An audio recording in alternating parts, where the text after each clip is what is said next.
Hello dear students, एक बार हम फिर से तैयार हैं आपके लिए मॉडल पेपर सेकंड बायोलॉजी में। ठीक है, मैं एस.एन. Bhadauria, biology faculty. देखो, जो पहले वाला मॉडल पेपर था अपना, उस मॉडल पेपर के अकॉर्डिंग हम अब दूसरा मॉडल पेपर लेके आए हैं आपके लिए बायो का। और इसमें भी वो सारे इंपॉर्टेंट क्वेश्चंस हैं जो आपके बोर्ड एग्जाम में आपके लिए यूजफुल होंगे। ठीक है, तो स्टार्ट करते हैं। देखो, मॉडल पेपर का या यूं कहें अपन बोर्ड एग्जाम पेपर का पैटर्न आप सबको पता है। ठीक है, थोड़ा सा एक बार दोबारा डिस्कस कर लेते हैं।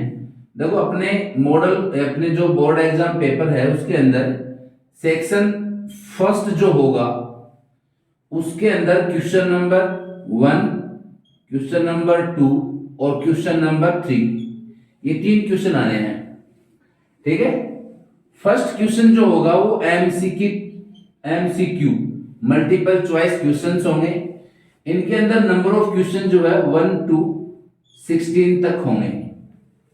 सभी क्वेश्चंस हाफ यानी आधे अंक के होंगे। सेकंड जो है वो होगा अपना फिल इन द ब्लैंक्स वाला होगा। और इसके अंदर हमारे पास होंगे 1 to 10 क्वेश्चन, ये भी सभी आधे आधे अंक के होंगे। क्वेश्चन नंबर 3 जो है उसके अंदर होगा very short answer type questions, और इनमें अपने पास होंगे क्वेश्चन नंबर 1 to 8, ये सभी एक एक नंबर के होंगे। ठीक है, फिर आता है अपना सेक्शन बी, और सेक्शन बी के अंदर हमारे पास जो नंबर ऑफ क्वेश्चन है क्वेश्चन 4 to क्वेश्चन 15 तक होंगे। और ये सभी क्वेश्चन जो हैं ये होंगे शॉर्ट आंसर टाइप क्वेश्चंस होंगे। ठीक है, और इन सभी क्वेश्चंस की जो मार्किंग है वो होगी 1.5 अंक की, यानी 1.5 मार्क्स की होगी। सेक्शन बी जो है सेक्शन सी में हमारे पास होंगे question number 16, question number 17 and question number 18, ये होंगे हमारे पास। सभी क्वेश्चन जो है वो कितने अंक के होंगे? 3-3 अंक के होंगे।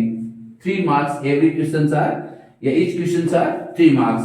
और इन सभी क्वेश्चंस के अंदर हमारे पास क्या होंगे? ऑप्शन होंगे। मतलब ये क्या होते हैं? मतलब अथवा वाले क्वेश्चन होते हैं। इनके अंदर आपके पास क्वेश्चन 16 है, 17, 18 है, इनके अंदर आपको एक एक क्वेश्चन एक्स्ट्रा मिलेगा। करने 3 ही है। फिर सेक्शन जो डी है अपना, सेक्शन डी, इसके अंदर हमारे पास क्वेश्चन नंबर 19 होगा और क्वेश्चन नंबर 20 होगा। और ये जो दोनों क्वेश्चन है वो 4-4 अंक के होंगे। ठीक है, 4-4 अंक के होंगे। और इनके अंदर भी हमारे पास क्या होंगे? अथवा में क्वेश्चंस आएंगे। ठीक है, यानी यहां पर भी हमारे पास 4 क्वेश्चन है, लेकिन उनमें अपने को करने कितने हैं? 2 ही क्वेश्चन करने हैं। यानी नंबर ऑफ क्वेश्चन अगर पेपर की बात करें, ठीक है, इन सबको मिलाएं अगर, ठीक है, तो इन सबको मिलाने पर हमारे पास नंबर ऑफ क्वेश्चंस कितने हैं? 56 हैं। करने कितने हैं? 51 हैं। लेकिन इनको अपन 1, 2, 3 ऐसे ही काउंट करते हैं, तो नंबर ऑफ क्वेश्चंस अपने पास कितने हैं? 20। ठीक है, ऑल ऑफ अपन कहेंगे भी जो 56 मार्क्स हैं, ठीक है, वो हम ऑब्टेन करना चाहते हो। कोई भी बच्चा जो है वो ये नहीं चाहता कि मेरे 56 में से 20 नंबर आ जाएं या 15 आ जाएं। सब चाहते हैं कि मेरे 56 में से ज्यादा नंबर आए। और आप में से अधिकांश बच्चे तो ऐसे होंगे जो चाहते हैं कि हमारे 56 में से 56 ही आए। ठीक है, तो हम भी कोशिश कर रहे हैं, आप भी कोशिश करें कि आपके 56 में से 56 नंबर ही आए। ठीक है, देखो मतलब 100/100 आप अगर ऑब्टेन करते हैं तो उनमें सबसे ज्यादा जो खुशी होती है वो टीचर को होती है, हमें भी होगी। ठीक है, तो देखो स्टार्ट करते हैं आज MCQ type questions. Question section A, इसमें क्वेश्चन फर्स्ट है अपना एमसीक्यू मल्टीपल चॉइस क्वेश्चंस। इसमें है हमारे पास 1 to 16। देखो इसमें अपने पास क्या होंगे? ऑप्शंस होंगे। और ऑप्शन का एक बड़ा फायदा ये होता है कि हम ऑप्शन में मतलब आसानी से निर्धारित कर सकते हैं कि कौन सा ऑप्शन सही होगा, इसका ए होगा, बी होगा, सी होगा या डी होगा। तो देखो बिना देर किए स्टार्ट करते हैं। फर्स्ट क्वेश्चन जो है अपना, क्वेश्चन नंबर फर्स्ट का फर्स्ट, वो है हमारे पास कि प्रतिध्रुवीय कोशिका की गुणिता होती है। प्रतिध्रुवीय कोशिका की गुणिता होती है, प्लॉइडी गुणिता होती है। ठीक है, अब यहां पर हमारे पास ऑप्शन ए है, द्विगुणित होती है। हमारे पास ऑप्शन बी है, अगुणित होती है। हमारे पास ऑप्शन सी है, त्रिगुणित होती है। और हमारे पास ऑप्शन डी है, बहुगुणित होती है। बहुगुणित होती है। अब हमारे पास ऑप्शन कौन सा आएगा? ठीक है, तो देखो एंटीपोडल सेल की बात की है इसने।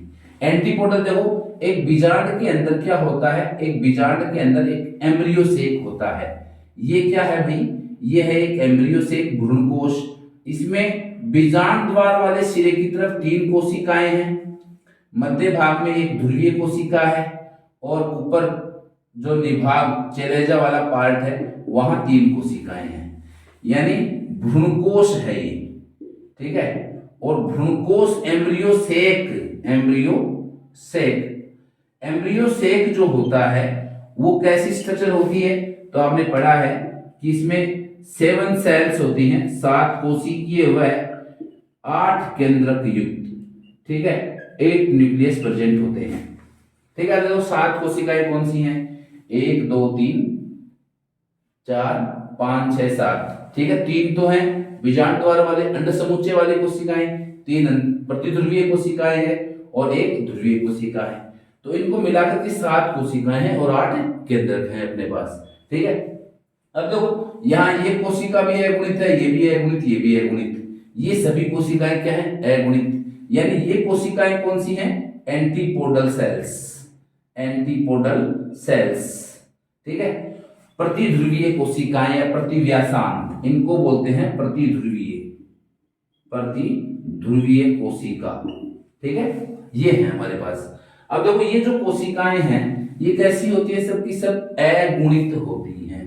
ठीक है, तो आपको अगर भ्रूणकोश उसकी संरचना आपको ध्यान है तो आप इसका आसानी से आंसर दे सकते हैं कि ये कैसी होती है? प्रतिध्रुवीय कोशिकाएं अगुणित होती हैं। ठीक है, तो इसका सही ऑप्शन हमारे पास क्या होगा? बी। क्वेश्चन नंबर 2 जो है अपना, ठीक है, वो है हमारे पास कि निम्न में से मोनोएस्ट्रस जंतु है। निम्न में से मोनोएस्ट्रस जंतु है। अब देखो इसमें फर्स्ट ऑप्शन है हमारे पास, ठीक है, चूहा। सेकंड ऑप्शन है हमारे पास गिलहरी। थर्ड ऑप्शन हमारे पास कुत्ता और डी फोर्थ ऑप्शन है हमारे पास भेड़। अब आपने मानव जनन वाला चैप्टर पढ़ा है, उसमें से आपने पढ़ा होगा कि जनन चक्र जो है ना, रिप्रोडक्टिव साइकिल, वो 2 प्रकार के होते हैं। एक तो होते हैं भाई रज चक्र यानी मेनस्ट्रुअल साइकिल, रज चक्र या मेनस्ट्रुअल साइकिल। ठीक है, और एक होते हैं मध्य चक्र। ठीक है, इनको बोलते हैं ओएस्ट्रस या एस्ट्रस। ठीक है ना, इनको एस्ट्रस भी लिखा होता है, एस्ट्रस साइकिल। ठीक है ना। अब देखो रज चक्र किस में होते हैं? रज चक्र होते हैं प्राइमेट स्तनधारी मादाओं में होते हैं। ठीक है, प्राइमेट्स मादाएं बोले तो मनुष्य है, बंदर है, चिंपैंजी है, गोरिल्ला है, ये सब। और मध्य चक्र किस में होते हैं? मध्य चक्र होते हैं नॉन प्राइमेट्स में। अब नॉन प्राइमेट्स कौन से हैं? गाय, भैंस, भेड़, बकरी, ये सब क्या है? नॉन प्राइमेट्स हैं। ठीक है। जैसे मान लो इसके एग्जाम्पल लिखूं तो मनुष्य हो गया, ठीक है, वानर हो गया, चिंपैंजी हो गया, ठीक है, गोरिल्ला हो गया, गोरिल्ला हो गया, ठीक है। इसके एग्जाम्पल लिखें तो गाय, भैंस, भेड़, बकरी, ठीक है, इत्यादि। अब देखो ये जो चूहा है, गिलहरी है, कुत्ता है, भेड़ है, ये सब के सब कैसे हैं? Non primate. इसका मतलब इनमें एस्ट्रस साइकिल होता है, मध्य चक्र होता है। लेकिन पर्सन क्या पूछा है? पर्सन पूछा मोनो एस्ट्रस, यानी वर्ष में एक बार ही मध्य चक्र होता है, वर्ष में एक बार होता है, ठीक है। तो चूहा इसमें तो नहीं होता, एक से अधिक बार होता है। गिलहरी इसमें भी एक से अधिक बार होता है, और भेड़ के अंदर भी एक से अधिक बार होता है, यानी एक से अधिक बार 2 बार होते हैं, ठीक है। कुत्ता जो है वो भी सामान्य तौर पर तो पॉलीएस्ट्रस माना गया है, परंतु जो पेट डॉग्स होते हैं, पालतू कुत्ते, ठीक है, वो क्या होते हैं? मोनोएस्ट्रस ही होते हैं। तो इसका जो सही आंसर होगा वो क्या होगा? सी, यानी पेट डॉग्स या पालतू कुत्ते सामान्यतः कैसे होते हैं? मोनोएस्ट्रस होते हैं। तो इसका सही आंसर कौन सा हो जाएगा? कुत्ता, यानी कुत्ते के अंदर क्या होता है? मोनोएस्ट्रस, यानी उसमें वर्ष भर में एक बार ही क्या होता है? संपन्न, मध्य चक्र संपन्न होता है, एस्ट्रस साइकिल संपन्न होता है, ठीक है। फिर आता है अपना क्वेश्चन नंबर 3। देखो ये आप मतलब जो पढ़ोगे, ठीक है, जनन वाला चैप्टर, तो जनन वाले चैप्टर के अंदर आप आसानी से इनको मतलब ध्यान में लेके आ सकते हो इन चीजों को, ठीक है। देखो सेकंड, अगला थर्ड जो अपना क्वेश्चन है, इसमें थर्ड क्वेश्चन वो है जनन मस्सा रोग का रोगजनक है। जनन मस्सा रोग यानी जेनाइटल वार्ड्स, जेनाइटल वार्ड्स रोग का रोगजनक है, रोगजनक है, ठीक है। तो जेनाइटल वार्ड्स का पूछा है। फर्स्ट इसमें है हर्पीज वायरस, हर्पीज वायरस, ठीक है। सेकंड इसमें है हिमोफिलस ड्यूक्री, हिमोफिलस ड्यूक्री, ड्यूक्री। थर्ड है इसमें papilloma virus, papilloma virus, virus. और डी होता है इसमें जीवाणु। अब इसमें पूछा है कि कौन सा आंसर होगा आपका। देखो जनन मस्सा, जेनाइटल वार्ड्स, इस रोग का रोगजनक क्या है, ठीक है। हर्पीज वायरस, ये तो जेनाइटल हर्पीज का होता है, ठीक है, जेनाइटल हर्पीज का होता है, जननिक परिसर बोलते हैं इसको, जननिक परिसर, जेनाइटल हर्पीज। हिमोफिलस ड्यूक्री, ये चैनक्रोइड का होता है, चैनक्रोइड का होता है, ठीक है, ये तो रोग चैनक्रोइड रोग है उसका होता है। पेपिलोमा वायरस, हाँ ये जेनाइटल वार्ड्स का होता है, जेनाइटल वार्ड्स का होता है, जनन मस्सा का।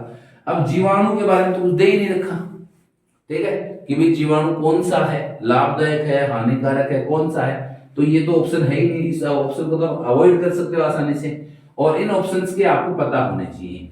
तो यहाँ जो सही आंसर है वो क्या है? सी, पेपिलोमा वायरस होगा इसका आंसर सही, ठीक है।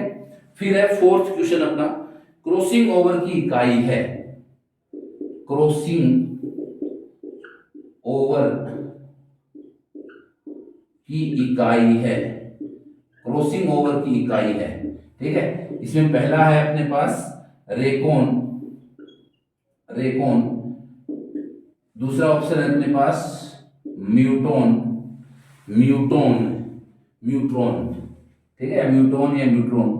सी है अपने पास सिस्ट्रॉन, और डी है अपने पास ओल्फ अबोव, ओल्फ अबोव, ठीक है, सॉरी नन ऑफ दीज, ठीक है। डी अपने पास क्या है? नन ऑफ दीज, ठीक है, ये है।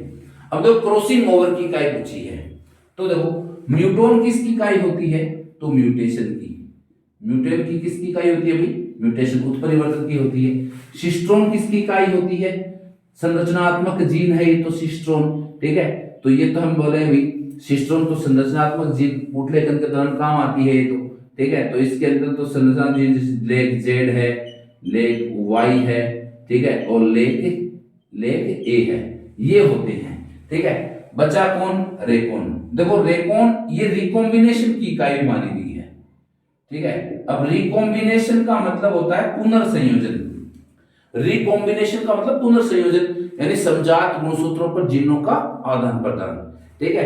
तो उसकी इकाई क्या होगी? रेकोन। यानी क्रॉसिंग ओवर की इकाई भी क्या मानी गई है? रेकोन मानी गई है। तो इसका जो सही आंसर है वो क्या है? ए, ठीक है। फिर अपने पास पांचवा प्रश्न है।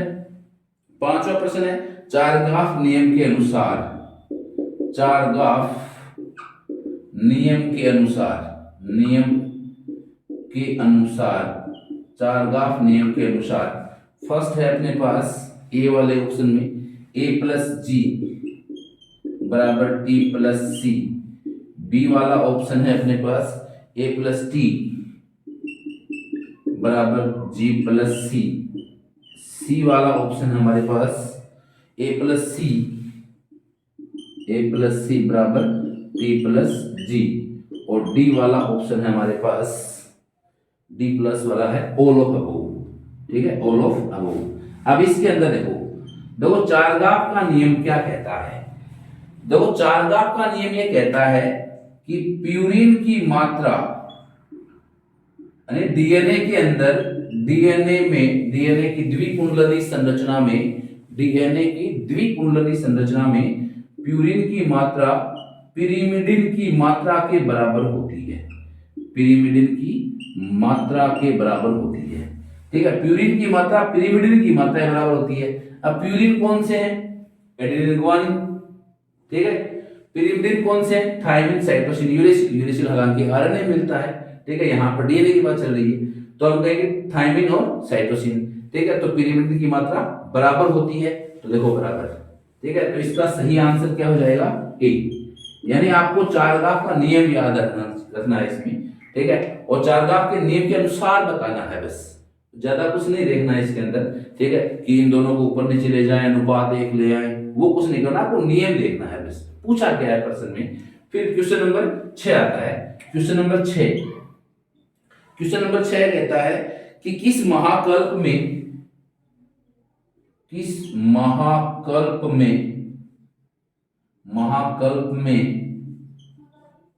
स्तनियों व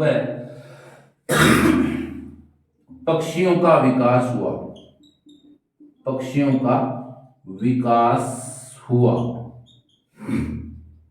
ठीक है। किस महाकल्प में हुआ पक्षियों और स्तनियों का विकास? फर्स्ट है इसमें मीसोजोइक,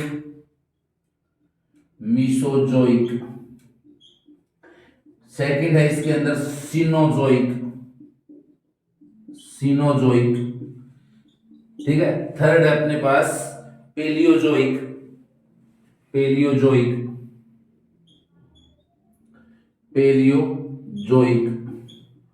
और डी अपने पास प्रोकेम्बियन, ठीक है।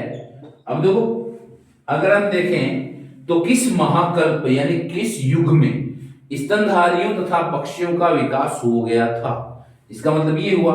तो देखो मीसोजोइक तो स्वर्णिम युग माना गया है रेप्टिलिया का, लेकिन रेप्टिलिया पूरी पृथ्वी पर आधिपत्य कर रखे थे, ठीक है। इसका मतलब ये नहीं कि उस समय एविज नहीं बने होंगे, एविज बन गए होंगे, ठीक है। लेकिन स्तनधारियों का विकास तो एविज से बाद में हुआ है, क्योंकि स्तनधारी रेप्टिलिया से भी बने हैं और एविज से भी बने हैं। कुछ मतलब ऐसी बात नहीं है कि वे स्तनधारी केवल एविज से बने हैं, ठीक है। रेप्टिलिया और एविज दोनों से माना गया है इनका उद्भव, ठीक है। सीनोजोइक, पेलियोजोइक या प्रोकेम्बियन।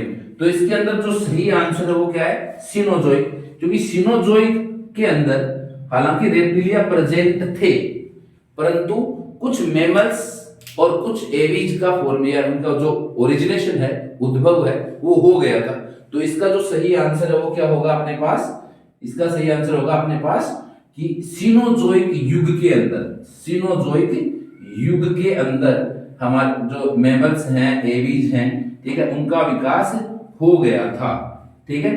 अब देखो नेक्स्ट प्रश्न जो है अपना क्वेश्चन नंबर 7वां, ठीक है। देखो आपको एमसीक्यू क्वेश्चन जो है वो अगर सोल्व करने हैं तो आपको एक बात ध्यान रखनी पड़ेगी कि क्वेश्चन जो है ना, क्वेश्चन वो आपके समझ में आना चाहिए। पहली बात तो ये, अगर आपको क्वेश्चन समझ में ही नहीं आ रहा, ठीक है, पूछा क्या इसने, ठीक है, तो आप तुक्का मारेंगे, और तुक्का हमेशा क्या होता है, गलत होता है।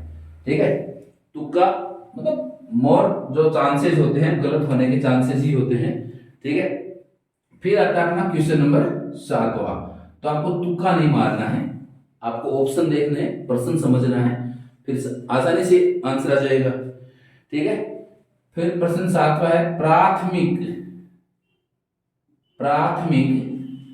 प्रतिरक्षा प्रतिवेदन। प्राथमिक प्रतिरक्षा प्रतिवेदन उत्पन्न करने वाली प्रतिरक्षी है, उत्पन्न करने वाली प्रतिरक्षी है।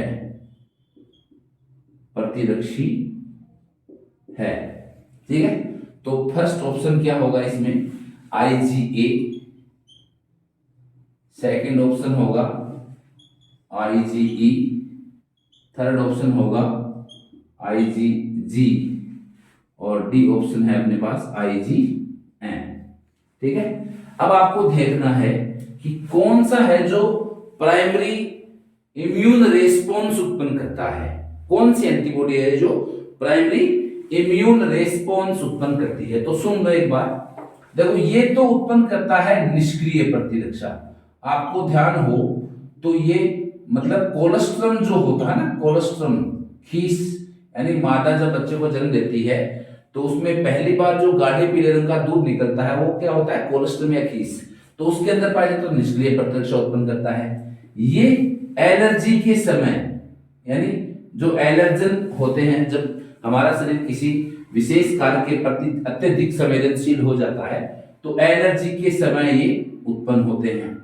ठीक है, फिर ये जो है ये होता है सेकेंडरी इम्यून रिस्पॉन्स के लिए उत्तरदायी, सेकेंडरी इम्यून रिस्पॉन्स के लिए उत्तरदायी है एक तो, ठीक है, रेस्पॉन्स एक तो ये।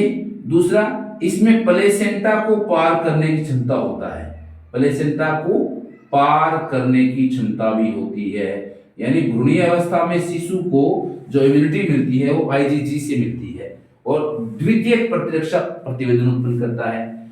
IgM ये सबसे बड़ा एंटीबॉडी होता है, सबसे बड़ा होता है, और ये उत्पन्न करता है प्राइमरी इम्यून रेस्पॉन्स, यानी प्राथमिक प्रतिरक्षा प्रतिवेदन यही उत्पन्न करता है। तो हमारा जो आंसर है वो क्या हो जाएगा, हमारा आंसर हो जाएगा डी, IgM। ठीक है, प्राथमिक प्रतिरक्षा प्रतिवेदन कौन उत्पन्न करता है, IgM उत्पन्न करता है। फिर अपना नेक्स्ट क्वेश्चन है क्वेश्चन नंबर 8, पनीर उद्योग में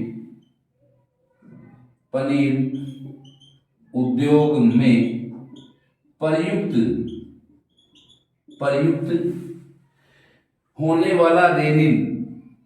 होने वाला रेनिन क्या होता है, ठीक है, प्रयुक्त होने वाला रेनिन क्या होता है। तो फर्स्ट इसका क्या हो जाएगा, फर्स्ट है इसमें एंटीबायोटिक है, प्रतिजैविक है क्या ये रेनिन, जो चीज इंडस्ट्री है, ठीक है, उसमें उपयोग में आने वाला जो रेनिन है वो। सेकंड ऑप्शन है हमारे पास एल्केलॉइड है क्या, वो एल्केलॉइड। सी ऑप्शन है हमारे पास वो जैव उत्प्रेरक होता है क्या, जैव उत्प्रेरक। और डी ऑप्शन है हमारे पास संदमक होता है क्या, वो संदमक होता है क्या। ठीक है, तो देखो सुनो, पनीर उद्योग में प्रयुक्त होने वाला रेनिन क्या होता है, रेनिन तो एंटीबायोटिक तो नहीं है रेनिन।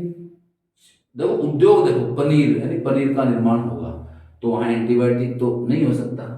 एल्केलॉइड या ड्रग्स भी नहीं है वो, तो फिर संदमक भाई इनहिबिटर थोड़ा ही है, ठीक है, चीज बनाने से थोड़ा रोकता है, ठीक है, इसका मतलब वो चीज बनाने को प्रेरित कर रहा है। तो इसका सही आंसर क्या हो जाएगा, जैव उत्प्रेरक होता है। वो क्या होता है कि जैव उत्प्रेरक होता है। फिर अपने पास क्वेश्चन नंबर 9 कहता है कि लक्ष्य ऊतक में लक्ष्य ऊतक में ट्रांसजीन की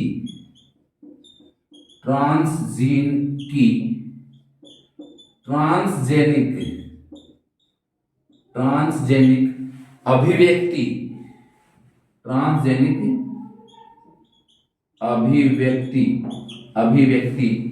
निर्धारित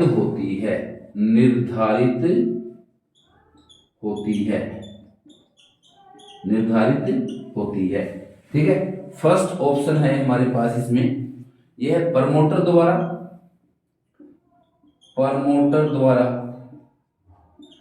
बी ऑप्शन है हमारे पास इसमें रिपोर्टर द्वारा। सी ऑप्शन है हमारे पास इसमें इनहेंसर द्वारा।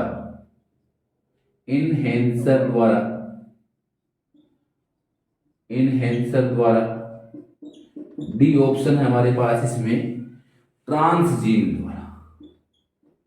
अब देखो ट्रांसजीन द्वारा। ठीक है, अब प्रश्न देखो, लक्ष्य ऊतक में यानी टारगेट टिश्यू के अंदर हमने क्या डाल दिया, ट्रांसजीन डाल दिया। ट्रांसजीन क्या होता है भाई, तो ट्रांसजीन आपको पता है, ट्रांसजीन किसको बोल रहे हैं हम, ट्रांसजीन बोल रहे हैं हम रिकॉम्बिनेंट डीएनए को। और रिकॉम्बिनेंट डीएनए किस से मिलकर बना होता है, तो आप कहेंगे सर वांछित डीएनए।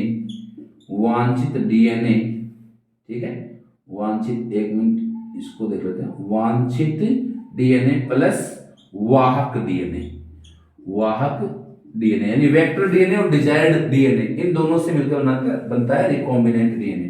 ठीक है, अब देखो इसमें पूछा गया है कि लक्ष्य ऊतक में हमने ट्रांसजीन डाल दिया, मतलब रिकॉम्बिनेंट डीएनए डाला है, तो इसकी ट्रांसजेनिक अभिव्यक्ति किसके द्वारा निर्धारित होती है। ठीक है, प्रमोटर द्वारा।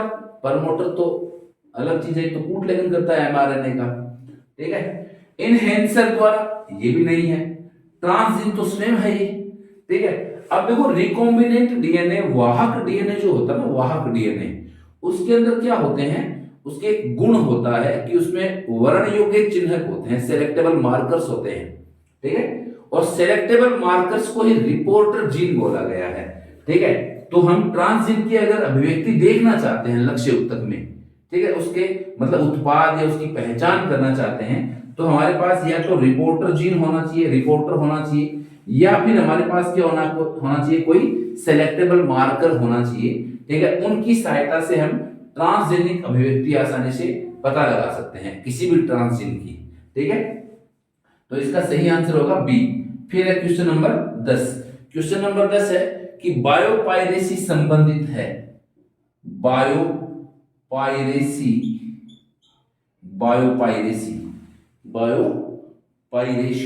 संबंधित है, किससे संबंधित है,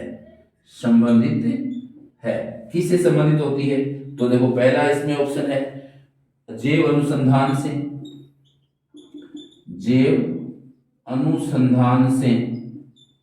ठीक है, दूसरा अपने पास ऑप्शन है कि परंपरागत ज्ञान से। ठीक है, तीसरा हमारे पास ऑप्शन है जैव अणु तथा जीन्स की खोज, जैव अणु तथा जीन्स की खोज। और हमारा चौथा जो ऑप्शन है वो है ऑल ऑफ अबोव, है ना सभी। देखो बायोपायरेसी का मतलब होता है जैविक चोरी। ठीक है, एक तो होता है बायो पेटेंट। पेटेंट का मतलब जैसे मान लो आपने कोई किसी वस्तु को खोजा, कोई नया मॉलिक्यूल बनाया, ठीक है, और या कोई एंजाइम बनाया, मान लो किसी एंजाइम की खोज की, तो आपने रजिस्ट्रेशन करवा दिया कि मैंने खोज की है, मैंने बनाया है। अब अगर मान लो कोई दूसरा व्यक्ति उसकी कॉपी तैयार करके मार्केट के अंदर बेचता है, तो वो बायोपायरेसी है। यह जैविक जो भी अनुसंधान कार्य होते हैं, जैविक उत्पाद जो होते हैं, ठीक है, उनकी अगर मान लो बिना अनुमति, बिना अनुमोदन के, ठीक है, यानी जो संस्था है, जो व्यक्ति है, ठीक है, जिसने बनाया, उसको हमने कोई क्षतिपूर्ति नहीं दी, उसको कुछ नहीं दिया, ठीक है, और उसके बिना हमने क्या किया, उसकी जो वस्तुएं हैं उनके उत्पादन, उनका उपयोग किया, तो वो क्या होती है, पायरेसी होती है। जैविक है तो बायोपायरेसी है।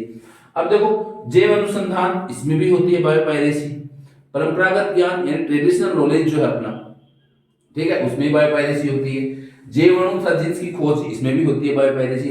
यानी सभी के अंदर क्या होती है, इनमें देखो जैविक है, जैविक अनुसंधान, जैविक अणु, परंपरागत ज्ञान, जैसे बासमती राइस, ठीक है, अमेरिका कंपनी ने पेटेंट करवा लिया, ठीक है, यहाँ के लोग उगाएंगे, यहाँ के लोग मेहनत करेंगे, यहाँ की है सब कुछ, लेकिन पता नहीं था, पेटेंट किसी और ने करवा लिया, ठीक है। अब सारा काम यही होना है, लेकिन जो मार्जिन है, जो बेनिफिट है, वो किसको होना है, अमेरिकी कंपनी को होना है, ठीक है। तो हम ये बोल सकते हैं कि बायोपायरेसी जो होता है, ठीक है, वो सभी से संबंधित है। यहाँ जो ऑप्शन है हमारे पास इनमें, ठीक है। फिर आता है क्वेश्चन नंबर अपना 11वां। देखो ये बायोपायरेसी या बायोपेटेंट, ठीक है, ये आपने मतलब जो अपना वो चैप्टर था अपने बायोटेक वाला, उस बायोटेक वाले चैप्टर के अंदर आपने खूब इनको पढ़ा होगा, ठीक है। तो इनका थोड़ा विस्तार देखना आप, ठीक है। बायोपायरेसी जैसे नीम वगैरह हैं, इनके उत्पाद हैं, या कोई दवाई वगैरह है, ये इनके उत्पाद हैं, ठीक है। कोई औषधि मान लो किसी, मतलब जैसे अपने यहाँ के भारत के अंदर तो क्या है कि मतलब प्राचीनतम जो चिकित्सा थी, ठीक है, या प्राचीनतम नॉलेज जो था, ठीक है, उनका उपयोग किया गया था, लेकिन पता नहीं था उनको, तो उन्होंने रजिस्ट्रेशन नहीं करवाया, और दूसरे देशों के वैज्ञानिक क्या करते हैं, वो चोरी कर लेते हैं, ठीक है। फिर आता है क्वेश्चन नंबर 11। फिर इसमें क्वेश्चन नंबर 11 है, ओरोबेंकी पादप है। ओरोबेंकी पौधा है। अब ओरोबेंकी पौधा क्या है, जीव और समष्टियों वाला चैप्टर, ठीक है। जीव और समष्टियां, यानी उसमें तुम्हारे जो इंटरेक्शंस जो होती हैं, तो मतलब परस्पर क्रियाएं जो होती हैं, ठीक है, उनके अंदर, ठीक है। पहला तो है, पहला ऑप्शन आंशिक मूल परजीवी, ठीक है। दूसरा ऑप्शन है पूर्णतः है मूल परजीवी। तीसरा ऑप्शन है हमारे पास पूर्णतः है स्तंभ परजीवी, स्तंभ परजीवी। और चौथा ऑप्शन है हमारे पास सहजीवी, ठीक है। तो आपने ओरोबेंकी प्लांट के बारे में अगर पढ़ा हो, सुना हो कभी, तो ये जो प्लांट है ओरोबेंकी प्लांट, ठीक है, ये सामान्यतः है जो सरसों होती है, मस्टर्ड होता है, ठीक है, टोबैको होती है, या टोमेटो होता है, ठीक है, टोमेटो, ठीक है। इनके अंदर क्या होता है, इनकी जड़ों पर पूर्णतः परजीवी मिलता है, ये पैरासाइट के रूप में, ठीक है। यानी मस्टर्ड, टोबैको, टोमेटो, इनकी जड़ों पर ये क्या करता है, पूर्णतः आश्रित होता है, भोजन लेता रहता है, उनको नुकसान पहुंचाता है, ठीक है। आंशिक का मतलब तो ये होता है कि भाई पोषण कहीं और से भी ले लेता है वो, तो ऐसा नहीं करता ओरोबेंकी प्लांट। तो स्तंभ का तो सवाल ही नहीं है, ठीक है, वायव्य भागों में नहीं होता, ये भूमिगत भाग में होता है। तो हम इसका जो ऑप्शन है वो सही क्या है, पूर्णतः मूल परजीवी होता है। सहजीवी का तो ऑप्शन आता ही नहीं है इसमें, ठीक है, परजीवी प्लांट है, तो सहजीवी तो आप इग्नोर कर सकते हैं आसानी से। फिर क्वेश्चन नंबर 12 है अपने पास, क्वेश्चन नंबर 12 है, उपभोक्ता के स्तर पर, उपभोक्ता के स्तर पर संचित ऊर्जा को कहते हैं, संचित ऊर्जा को कहते हैं। उपभोक्ता के स्तर पर संचित ऊर्जा को क्या कहते हैं, ठीक है। फर्स्ट ऑप्शन है सकल प्राथमिक उत्पादकता, सकल प्राथमिक उत्पादकता कहते हैं क्या, उत्पादकता, ठीक है। सेकंड ऑप्शन है हमारे पास शुद्ध प्राथमिक उत्पादकता, शुद्ध प्राथमिक उत्पादकता, ठीक है। थर्ड ऑप्शन है हमारे पास द्वितीयक उत्पादकता, द्वितीयक उत्पादकता। और जो चौथा ऑप्शन है हमारे पास वो है शुद्ध उत्पादकता, शुद्ध उत्पादकता, ठीक है, तो इसका जो ऑप्शन है वो क्या होगा सही। देखो उपभोक्ता के स्तर पर, जैसे मान लो मैंने लिखा ये घास, ठीक है, ये कीट, ये मेंढक, ठीक है, ये सांप, ये लिख दिया मान लो, ठीक है। ये क्या है T1, ये T2 ट्रॉफिक लेवल 3 और ये ट्रॉफिक लेवल 4, पोषण स्तर 4, है ना। ये क्या होते हैं भाई, ये होते हैं प्रोड्यूसर्स, उत्पादक, ठीक है।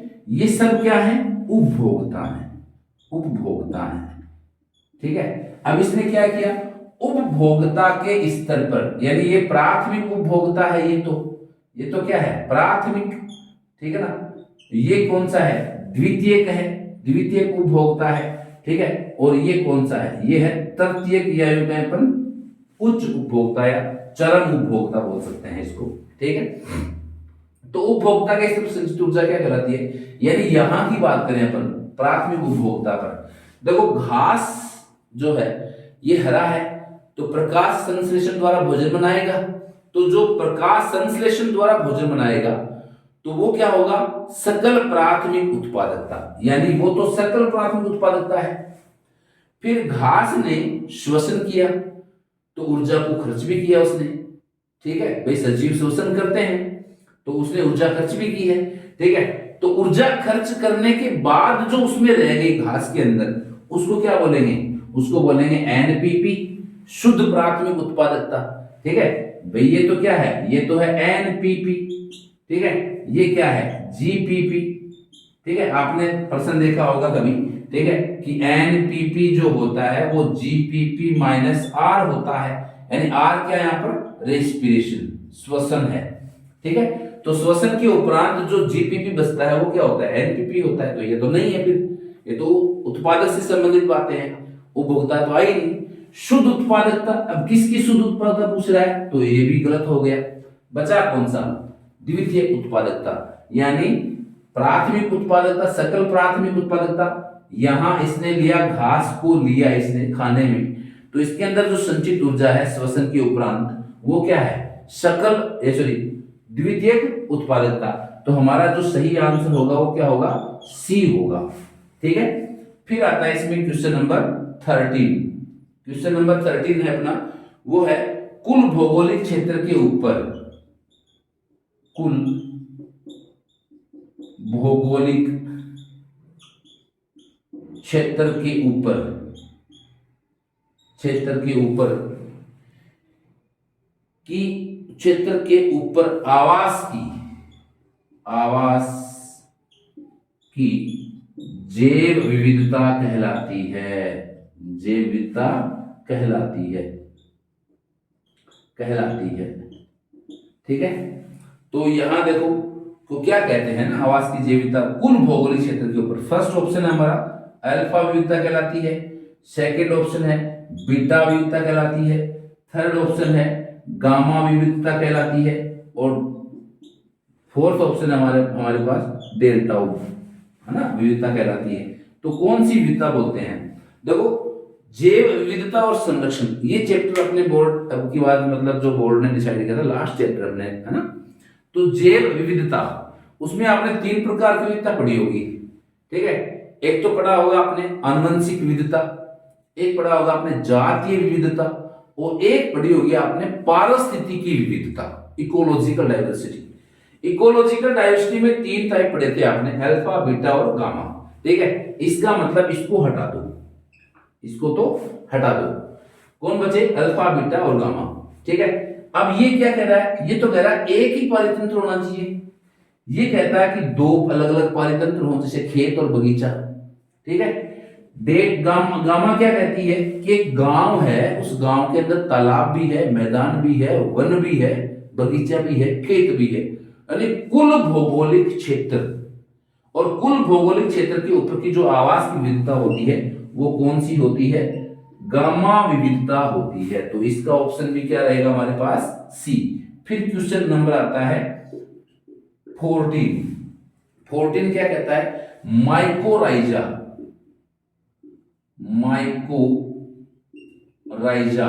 यानी कवक मूल, ठीक है, कवक मूल, ठीक है। कवक व जड़ के बीच कवक व जड़ के बीच कौन सा संबंध है, जड़ के बीच का कौन सा संबंध है, ठीक है। तो फर्स्ट इसमें है कौन सा संबंध है, परजीवी है क्या ये, परजीवी। दूसरा है, सेकंड ऑप्शन है हमारे पास, सहजीवी है क्या ये, सहजीवी। तीसरा हमारे पास है मृतोपजीवी, और चौथा हमारे पास होगा इसमें ऑप्शन एप्रीरोही, ठीक है। तो हमारे पास जो माइकोराइजा है, कवक मूल, अब देखो कवक मूल है, लाइकेन है, ये सब कैसे संबंध होते हैं, सहजीवी संबंध होते हैं। यानी कवक और पादप की जड़, इनके बीच में कैसा संबंध है, यहाँ पर सहजीवी, यानी दोनों एक दूसरे को क्या कर रहे हैं, लाभ पहुंचा रहे हैं, इसलिए हम क्या बोलेंगे इसको, सहजीवी। यानी कवक तो जड़ों को लाभ पहुंचाते हैं और जड़ जो होती है वो कवकों को लाभ पहुंचाती है, आवास देकर के, पोषण देकर के। और कवक जो होते हैं ना, कवक वो जड़ों को मिनरल्स हैं, जल है, ये अवशोषित करते हैं मिट्टी से और ये प्रदान करते हैं, ठीक है। तो यहाँ पर एक दूसरे को लाभ पहुंचाया जा रहा है, फलस्वरूप कैसा संबंध होगा, ये सहजीवी संबंध होगा। कैसा होगा भाई संबंध, ये सहजीवी संबंध होगा। तो सही आंसर होगा माइकोराइजा में जड़ और कवक का जो संबंध है वो कैसा है, सहजीवी संबंध है, ठीक है। हालांकि ये प्रश्न आप आसानी से कर दोगे, लाइकेन और माइकोराइजा आपने खूब पढ़े होंगे, ठीक है, अगर ठीक ठीक पढ़ाई की है तो। फिर आता है क्वेश्चन नंबर 15। क्वेश्चन नंबर 15 है हमारे पास, संख्या का पिरामिड, संख्या का पिरामिड आधारित होता है,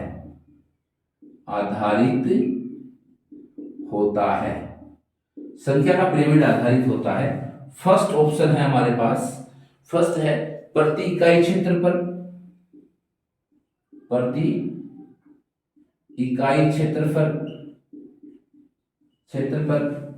बी ऑप्शन है हमारे पास, बी ऑप्शन है प्रति इकाई भोजन पर या प्रति एकक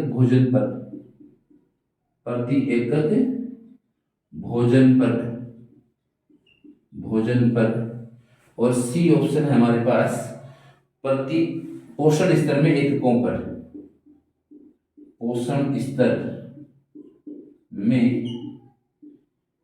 एककों पर, और डी ऑप्शन है हमारे पास उपरोक्त में से कोई नहीं, नन ऑफ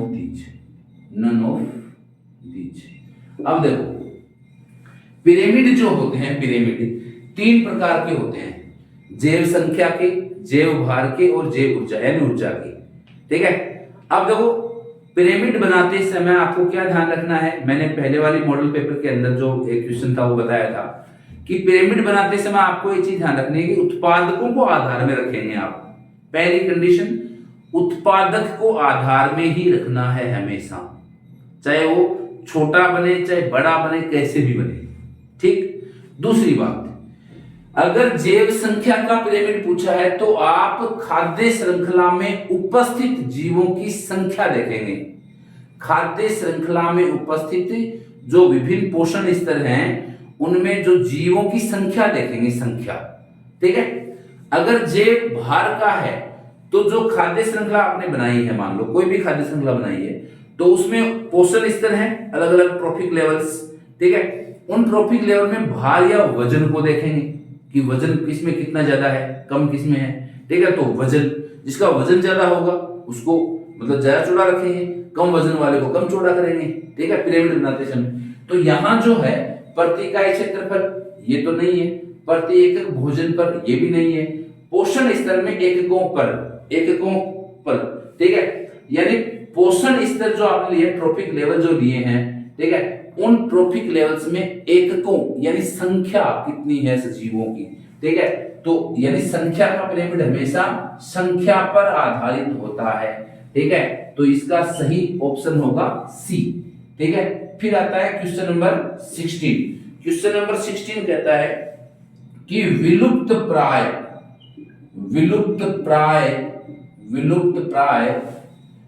जातियों की सूची, विलुप्त प्राय जातियों की सूची, विलुप्त प्राय जातियों की सूची किसके द्वारा दी जाती है? किसके द्वारा दी जाती है?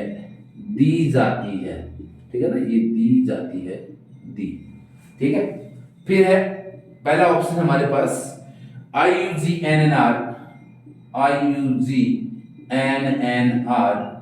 सेकंड ऑप्शन है हमारे पास IUCN, थर्ड ऑप्शन है हमारे पास WWF, और चौथा ऑप्शन है हमारे पास कौन सा है? ये है WPSI। अब देखो इसके अंदर तो आप जो जैविकता वाला पार्ट था उसी के अंदर जातियों का संरक्षण, तो जातियों का संरक्षण करने की सूची कौन प्रदान करता है हमें? IUCN।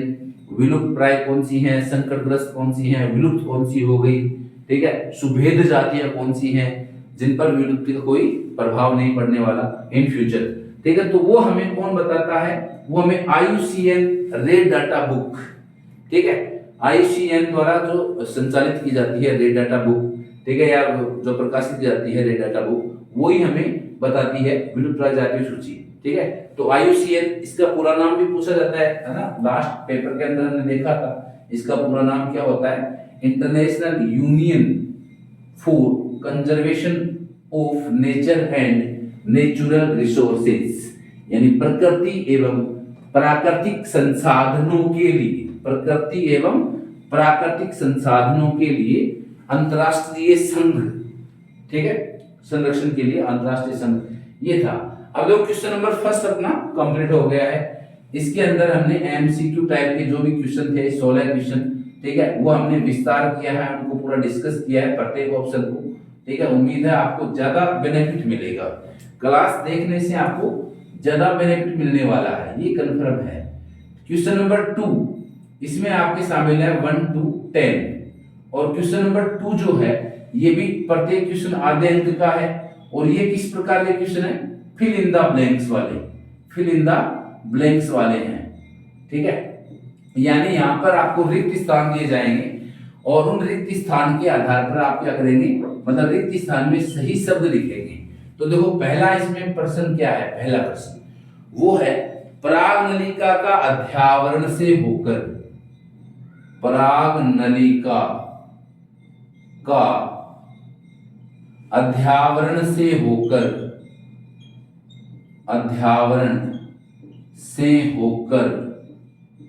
पराग नलिका का अध्यावरण से होकर प्रवेश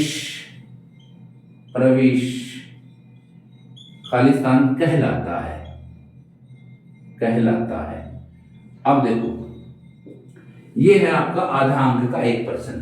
पराग नलिका का अध्यावरण से, देखो बीजांड के अंदर पराग नलिका 3 प्रकार से प्रवेश कर सकती है। बीजांड द्वार से, माइक्रोपाइलर से, ठीक है, तो वो तो गया पोरोगेमी। दूसरा है भाई इंटेजुमेंट से, ठीक है, अध्यावरण से, ठीक है, तो उसको बोलते हैं मध्य प्रवेश या मीजोगेमी,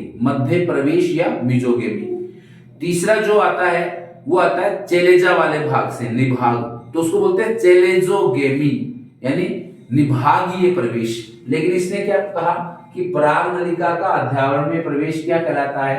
तो आप इसको लिखेंगे मध्य प्रवेश कहलाता है, मध्य प्रवेश या मीजोगेमी कहलाता है, मध्य प्रवेश या मीजोगेमी, ठीक है, ये आप आसानी से कर सकते हैं। फिर क्वेश्चन नंबर 2 है अपना, इसमें क्वेश्चन नंबर 2 है द्वितीयक अंडकोशिका में, द्वितीयक अंडकोशिका यानी सेकेंडरी oocyte, द्वितीयक अंडकोशिका का मतलब सेकेंडरी oocyte में द्वितीय परिपक्वन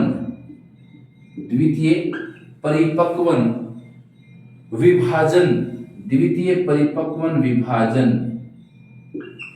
फिर खालिस्तान के समय होता है, के समय होता है।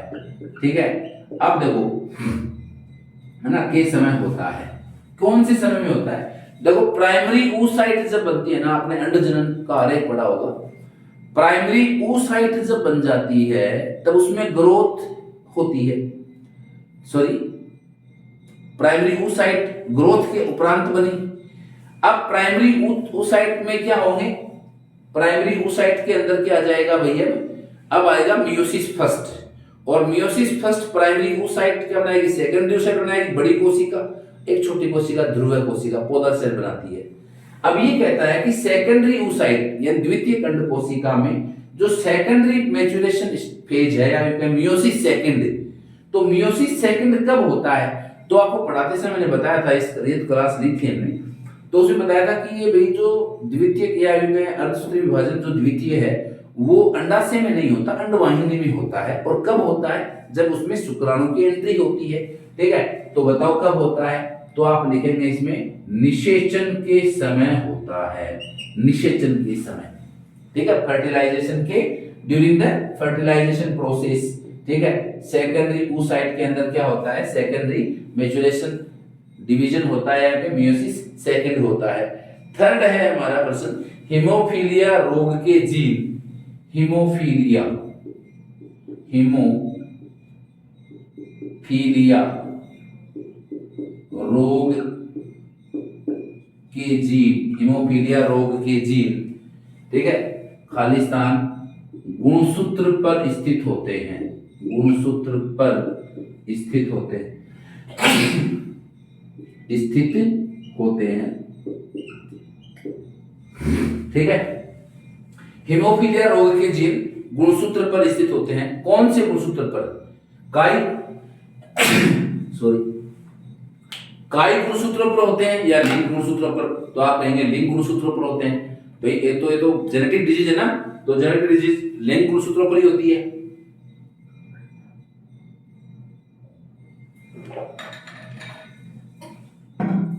ठीक है, तो ये बात तो सही है, लिंग गुणसूत्र। अब लिंग गुणसूत्र कौन से हैं? मादा के अंदर XX है, नर के अंदर XY है। ठीक है, तो Y पर तो नहीं होता फिर, क्योंकि मादा में नहीं होगा हीमोफीलिया, अगर Y में हो गया तो मादा तो वाहक होती है। ठीक है, तो इसके अकॉर्डिंग तो फिर X गुणसूत्र पर ही होना चाहिए। तो कौन से गुणसूत्र पर होता है? हीमोफीलिया रोग के जीन कौन से पे होते हैं? X गुणसूत्र पर स्थित होते हैं। नंबर 4 है कि आनुवंशिक कूटों में, आनुवंशिक कूटों में या आनुवंशिक कोड, जेनेटिक कोड, आनुवंशिक कूटों में समापक कूट होते हैं, समापक कूट होते हैं। अब समापक कूट कौन से होते हैं? ठीक है, तो आनुवंशिक कूटों में समापक कूट कौन कौन से बताए थे? ठीक है, देखो AUG प्रारंभक कोड है, प्रारंभक, जो कि मीथियोनिन को कोडित करता है। अब समापक यानी जब प्रोटीन संश्लेषण क्रिया रुक जाती है, यानी ऐसे कोडोन, ऐसे कूट, जेनेटिक कोड जो किसी भी एमिनो अम्ल को कोडित नहीं कर सकते हैं, तो वे क्या होते हैं? समापक होते हैं। तो कौन कौन से होते हैं? तो UGA,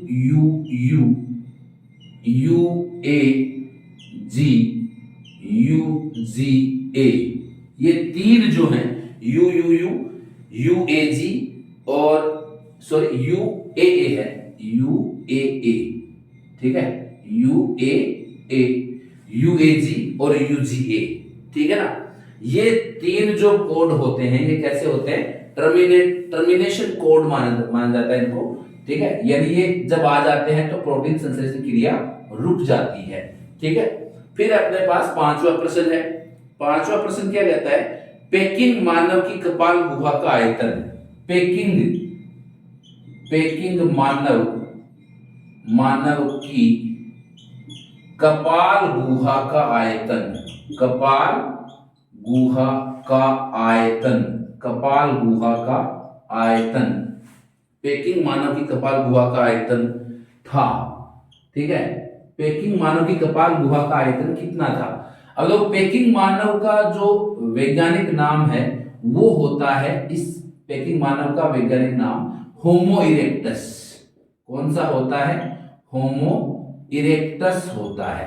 अब आपको होमो इरेक्टस जो वैज्ञानिक था, सॉरी मनुष्य जो था होमो इरेक्टस, ठीक है, पेकिंग मानव सामान्य नाम है, वैज्ञानिक नाम क्या है उसका? होमो इरेक्टस। तो इसकी जो मतलब क्रेनियल कैपेसिटी है वो बतानी है। तो इसकी जो क्रेनियल कैपेसिटी मानी गई है वो मानी गई है लगभग 900 से 1000 तक, ठीक है, 900 से 1000 सीसी मानी गई है।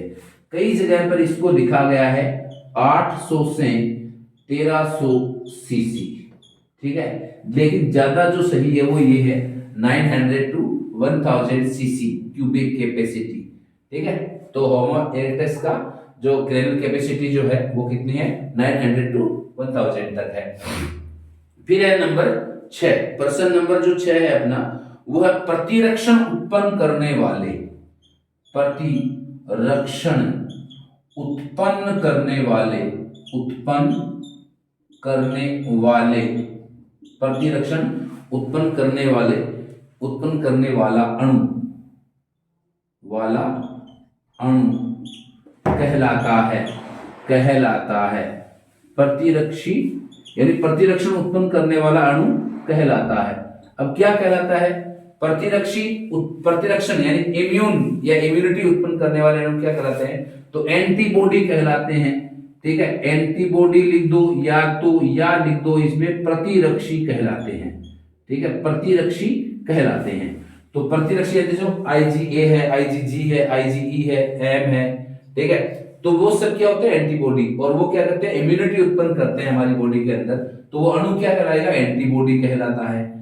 फिर क्वेश्चन नंबर 7 है अपने पास। क्वेश्चन नंबर 7 जो है बेकरी उद्योग में प्रयुक्त होने वाला कवक, बेकरी इंडस्ट्री उद्योग में प्रयुक्त होने वाला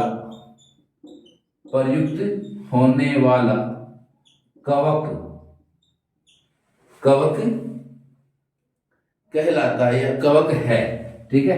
तो बेकरी उद्योग में प्रयुक्त होने वाला कवक कौन सा है? तो देखो बेकरी इंडस्ट्री यानी ब्रेड वगैरह है, ठीक है, या बर्गर वगैरह है, केक वगैरह है, तो बेकरी इंडस्ट्री में जो कवक काम में लिया जाता है उस कवक का नाम क्या है? उस कवक का नाम होता है सेक्रोमाइसीज सेरीविसी, ठीक है। तो सेक्रोमाइसीज सेरीविसी जो कवक है वो बेकरी इंडस्ट्री के अंदर काम में आएगा। फिर क्वेश्चन नंबर 8 जो है अपना वो है जीन अभियांत्रिकी द्वारा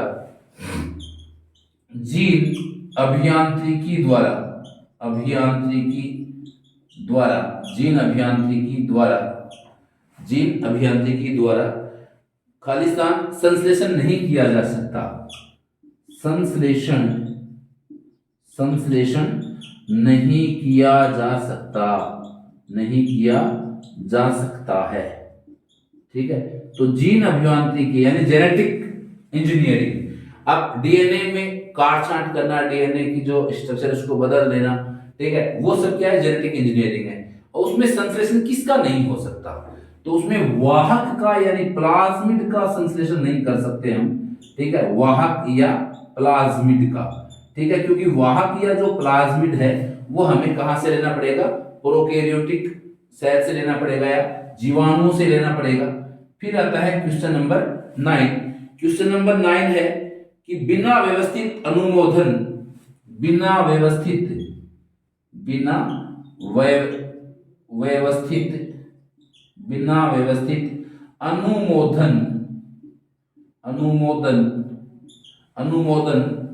व क्षतिपूर्ति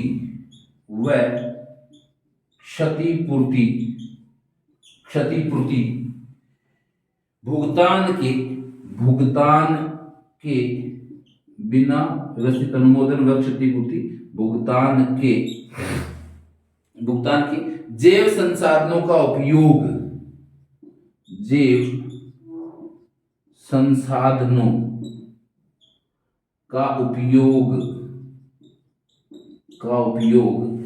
खालिस्तान कहलाता है। क्या कहलाता है? ठीक है, कहलाता है। तो बिना व्यवस्थित अनुमोदन व क्षतिपूर्ति। देखो अभी कुछ देर पहले हमने एमसीक्यू टाइप क्वेश्चन पढ़ा था बायोपायरेसी, यानी पेटेंट करवा लिया, ठीक है, लेकिन दूसरा कोई व्यक्ति जो है वो उसको बिना कुछ मुआवजा दे उसकी कॉपी तैयार करके बेच रहा था डल्ले से, ठीक है। अब जो रियल जो मतलब जो अपने पास प्रोडक्ट था उसकी बिक्री हो नहीं रही, उसकी कॉपीज बिक रही है, तो दूसरे किसी व्यक्ति को फायदा हो गया, तो वो क्या कराती है, वो कराती है बायोपायरेसी। क्या कहलाती है वो? बायोपायरेसी कहलाती है, बायोपायरेसी कहलाती है, ठीक है। फिर इसमें क्वेश्चन नंबर जो 10 है वो है हमारे पास कि आईयूसीएन का मुख्य कार्यालय, आईयूसीएन का मुख्य कार्यालय, मुख्य कार्यालय, ठीक है, रिक्त स्थान स्थित है, में स्थित है, में स्थित है। अब आईयूसीएन का मुख्य कार्यालय कहाँ है? तो आईयूसीएन का मुख्य कार्यालय है ग्लेन स्विट्जरलैंड में, ग्लेन स्विट्जरलैंड के अंदर है, ठीक है। तो ये हमारे पास 10 क्वेश्चन थे फिल इन द ब्लैंक्स वाले, ठीक है।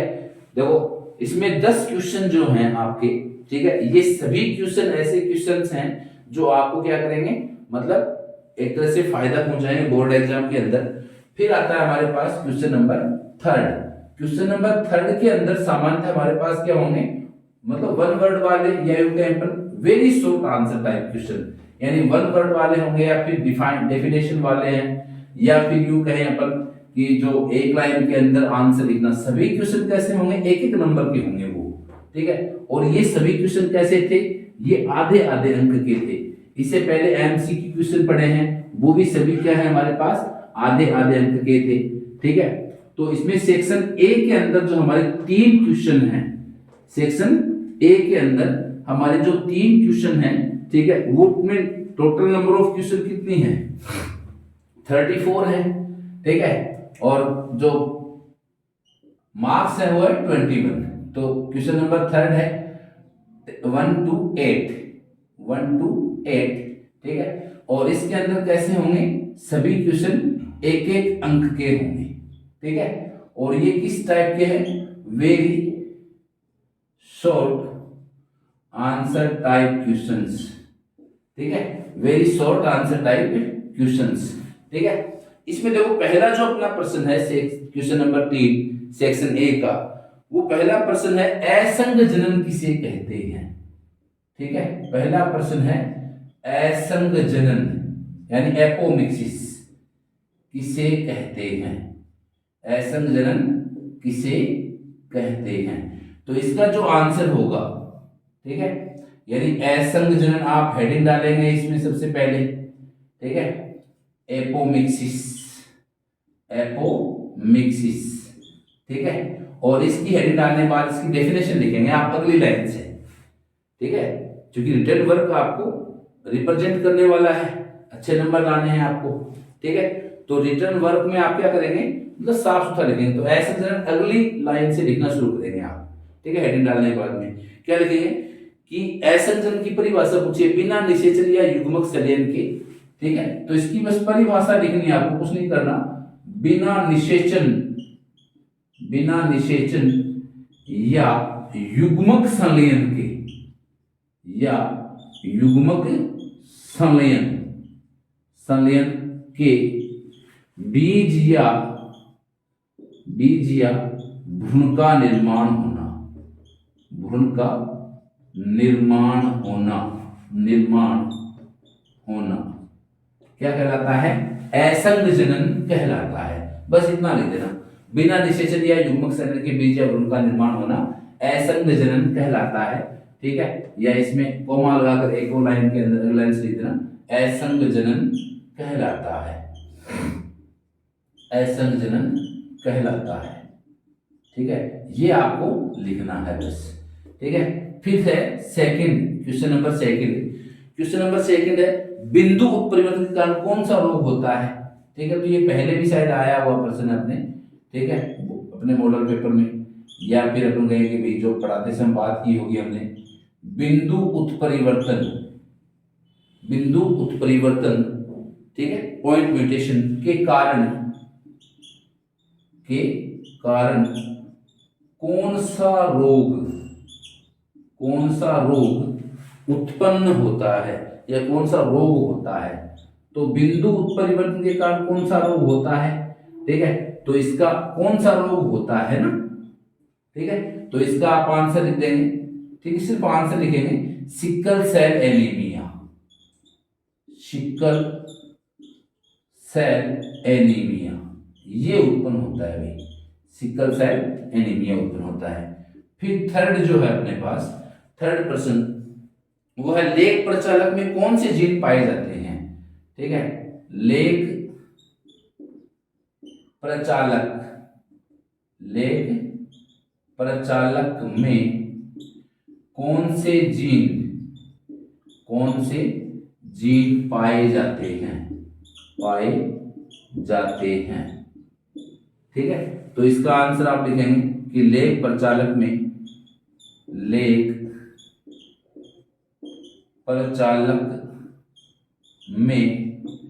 निम्न प्रकार के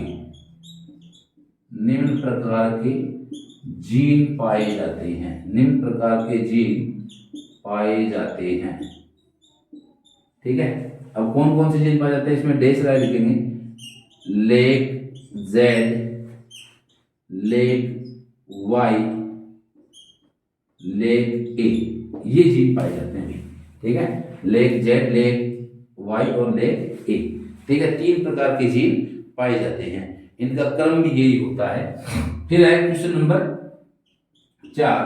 क्वेश्चन नंबर 4 क्या कहता है, जीवाश्मों की आयु निर्धारण हेतु, जीवाश्मों की आयु निर्धारण हेतु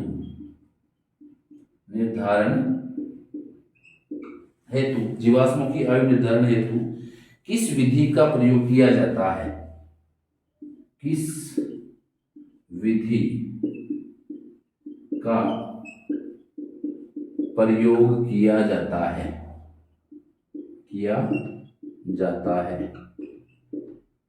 ठीक है। तो जीवाश्मों की आयु निर्धारण के लिए जो विधि काम में ली जाती है वो ली जाती है रेडियो एक्टिव तिथि निर्धारण विधि, ठीक है, तो आप इसमें आंसर लिख सकते हैं रेडियो एक्टिव तिथि निर्धारण विधि काम में ली जाती है भाई, ठीक है, ये विधि काम, रेडियो एक्टिव तिथि निर्धारण विधि। फिर क्वेश्चन नंबर 5 है अपना, क्वेश्चन नंबर 5 है एलर्जी किसे कहते हैं, एलर्जी किसे कहते हैं, तो इसका आंसर है, देखो एलर्जी क्या होती है, एलर्जी इसके समय आईजीई उत्पन्न होती है, ठीक है, तो एलर्जी का मतलब ये होता है कि यानी हाइपर सेंसिटिविटी, एलर्जी को हम क्या बोल सकते हैं, ठीक है, एलर्जी, ठीक है, या हाइपर सेंसिटिविटी, ठीक है, एलर्जी या हाइपर सेंसिटिविटी, यानी जब हमारा शरीर किसी एलर्जन के प्रति अत्यधिक संवेदनशीलता प्रकट करता हो, ठीक है, तो आप लिखेंगे कि जब हमारा शरीर किसी एलर्जन के प्रति, क्योंकि एलर्जी उत्पन्न करने वाले कारक क्या कहलाते हैं, एलर्जी उत्पन्न करने वाले एलर्जन कहलाते हैं। तो जब हमारा शरीर किसी एलर्जन के प्रति अत्यधिक संवेदनशीलता उत्पन्न करता है, संवेदनशीलता प्रकट करता है, तो उससे क्या बोलते हैं, प्रकट करता है, तो उसे एलर्जी कहते हैं, ठीक है, और इस दौरान कौन सा एंटीबॉडी उत्पन्न होता है, आईजीई उत्पन्न होता है, ठीक है, यानी जब हमारा शरीर किसी भी एलर्जन के प्रति क्या करे, अधिक प्रतिक्रिया उत्पन्न करे, अत्यधिक संवेदनशीलता उत्पन्न करे, तो उसे हम क्या बोलेंगे, उसे हम बोलेंगे एलर्जन या सॉरी एलर्जी या हाइपर सेंसिटिविटी, ठीक है। फिर देखो नेक्स्ट जो क्वेश्चन है अपना 6, क्वेश्चन नंबर 6, इनके अंदर अपने अपने पास जो है क्वेश्चन नंबर 3 के अंदर टोटल नंबर ऑफ क्वेश्चन कितने 8 हैं, ठीक है। 8 क्वेश्चन आर 1 मार्क्स, ठीक है। यानी आपके 8 क्वेश्चन अगर सही होते हैं तो आपके 8 नंबर पक्के, ठीक है। और अब की बार अगर मान लो ये बच्चे जो भी बच्चे क्लास ले रहे हैं अपनी, ठीक है, उनको ये मान लो 100% क्या होगा, मतलब फायदा होने वाला है, ठीक है। तो नेक्स्ट जो है अपना क्वेश्चन नंबर 6, क्वेश्चन नंबर 6 जो है वो है क्वेश्चन नंबर 6, VNTR को प्रसारित कीजिए। प्रसारित मतलब फुल फॉर्म पूछी है, ठीक है। तो VNTR की फुल फॉर्म आप लिख सकते हैं, ठीक है। तो आप यहाँ आंसर लिखेंगे, आंसर VNTR लिखेंगे, ठीक है। और इसके सामने इसका full form variable number of tandem repeats, variable number of tandem repeats, ये इसका फुल फॉर्म हो गया, ठीक है। फिर है क्वेश्चन नंबर 7, क्वेश्चन नंबर 7 ये है रोक्यूफोर्ट चीज में, रोक्यूफोर्ट चीज में, रोक्यूफोर्ट चीज में विशिष्ट सुगंध, विशिष्ट सुगंध व परिपक्वन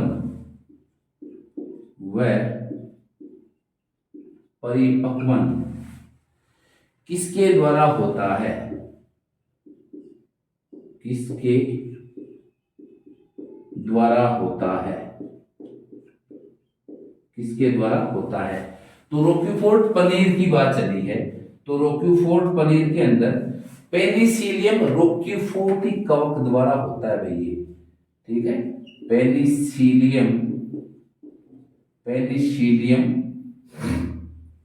रोक्यूफोर्टी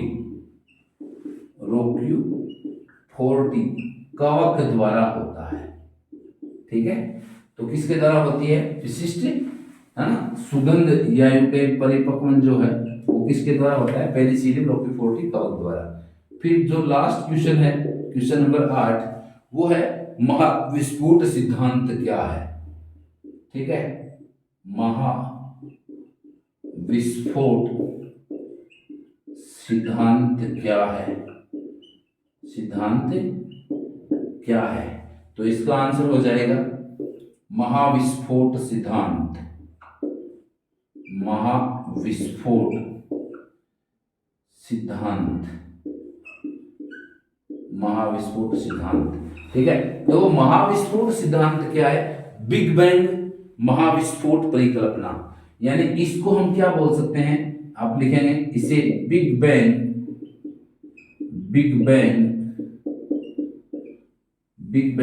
महाविस्फोट परिकल्पना, बिग बैंग महाविस्फोट परिकल्पना भी कहते हैं, परिकल्पना भी कहते हैं, ठीक है।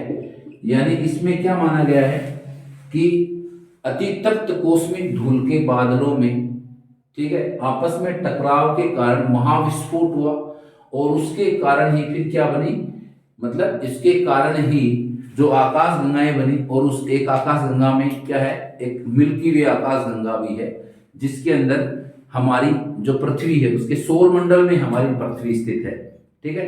तो महाविस्फोट सिद्धांत क्या है ना, ये पूछे तो महाविस्फोट सिद्धांत यानी बिग बैंग महाविस्फोट परिकल्पना भी बोलते हैं इसी को, ठीक है। और इसी को महाविस्फोट सिद्धांत कहते हैं, ठीक है ना।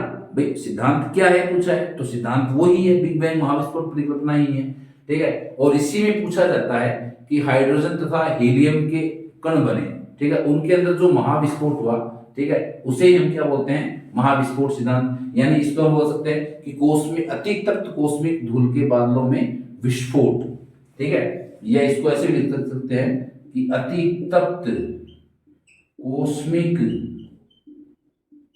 धूल के बादलों में, धूल के बादलों में होने वाला विस्फोट, ठीक है, महाविस्फोट कहलाता है। ठीक है, और इसी से क्या बनती है, सौरमंडल या पृथ्वी बनी है। ठीक है, तो ये था अपना सेक्शन ए। मिलते हैं, ठीक है, नेक्स्ट हम बात करेंगे सेक्शन बी की। ठीक है, क्वेश्चन नंबर 4 to 15। ठीक है, ओके।